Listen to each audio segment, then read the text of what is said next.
Hi viewers, ಇವತ್ತು ನಾವು mix ರೋಟಿ ಅಂದರೆ ಎಲ್ಲ ಥರದ ಹಿಟ್ಟುಗಳನ್ನ ಬಳಸಿ ಹಾಗೆ ಸಬ್ಬಸಿಗೆನ ಬಳಸಿ ರೋಟಿ ಮಾಡೋದು ಹೇಗೆ ಅಂತ ನೋಡೋಣ.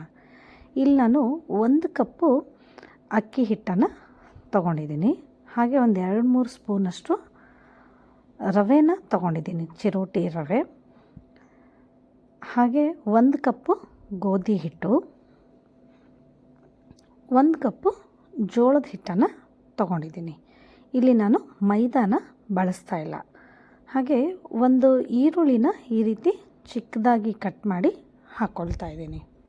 ಹಾಗೆ ಚಿಕ್ಕದಾಗಿ ಕಟ್ ಮಾಡಿಟ್ಟಿರುವಂಥ ಒಂದು 5 ಹಸಿಮೆಣಸಿನ್ಕಾಯಿ ಹಾಗೆ ಈ ಸಬ್ಬಸಿಗೆ ಸೊಪ್ಪನ್ನು ಹಾಕ್ಕೊಳ್ತಾ ಇದ್ದೀನಿ.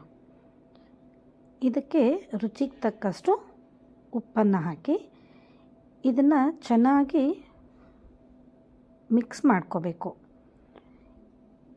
ಈ ಹಿಟ್ಟುಗಳನ್ನೆಲ್ಲ ಚೆನ್ನಾಗಿ ಈ ರೀತಿ ಸೊಪ್ಪಿನ ಜೊತೆ ಚೆನ್ನಾಗಿ ಮೊದಲು ಮಿಕ್ಸ್ ಮಾಡಿಕೊಂಡು ಆಮೇಲೆ ಈ ಹಿಟ್ಟು ಎಷ್ಟು ಹಿಡಿಯುತ್ತೋ ಅಷ್ಟು ಮಾತ್ರ ನೀರನ್ನು ಹಾಕ್ಕೊಂಡು ಈ ಚಪಾತಿ ಹಿಟ್ಟಿನ ಹದಕ್ಕೆ ಇದನ್ನು ನಾವು ಕಲಿಸ್ಕೋಬೇಕು. ತೀರಾ ಗಟ್ಟಿನೂ ಆಗಬಾರ್ದು, ತೀರಾ ತೆಳುವಾಗಿಯೂ ಆಗಬಾರ್ದು. ಇದಕ್ಕೆ ಒಂದು ಸ್ವಲ್ಪ ಎಣ್ಣೆನ ಸವರ್ಬಿಟ್ಟು ಈ ಹಿಟ್ಟನ್ನು ನಾವು ಉಂಡೆಗಳಾಗಿ ಮಾಡಿ ಇಟ್ಕೊಳ್ಳೋಣ.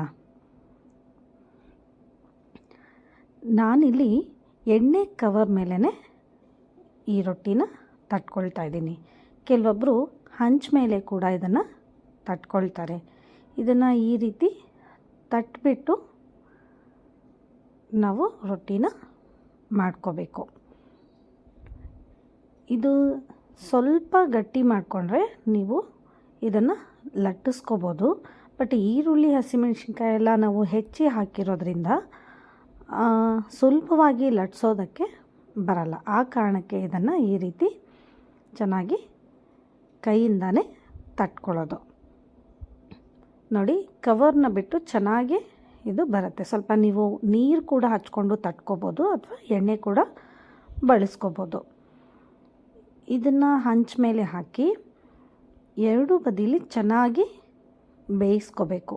ನೀವು ಇದಕ್ಕೆ ಎಣ್ಣೆ ಅಥವಾ ತುಪ್ಪ ನಿಮಗೆ ಯಾವ್ದು ಬೇಕೋ ಅದನ್ನು 2 ಬದಿಯಲ್ಲಿ ಹಚ್ಚಿಬಿಟ್ಟು ಸ್ವಲ್ಪ ಈ ರೊಟ್ಟಿನ ಸ್ವಲ್ಪ ಒತ್ತಿ ಎಡ್ಜಸ್ನೆಲ್ಲ ಒತ್ತಿಬಿಟ್ಟು ಇದನ್ನು ಚೆನ್ನಾಗಿ ಬೇಯಿಸ್ಕೋಬೇಕು.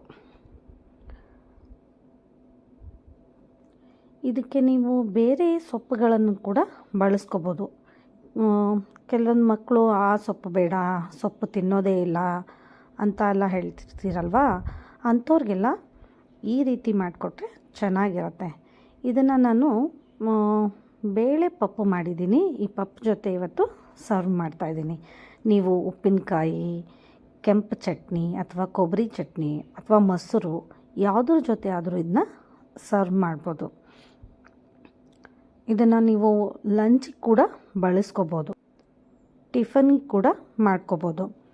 ತುಂಬ ಟೇಸ್ಟಿಯಾಗಿರುತ್ತೆ, ಹಾಗೆ ಹೆಲ್ದಿ ಕೂಡ. ನೀವು ಕೂಡ ಒಂದು ಸಾರಿ ಮನೆಯಲ್ಲಿ ಮಾಡಿ ನೋಡಿ, ಹೇಗಾಗಿದೆ ಅಂತ ಕಮೆಂಟ್ ಮಾಡಿ ತಿಳಿಸಿ. ಹಾಗೆ ಈ ಚಾನಲ್ನ ಸಬ್ಸ್ಕ್ರೈಬ್ ಮಾಡಿ. Thank you.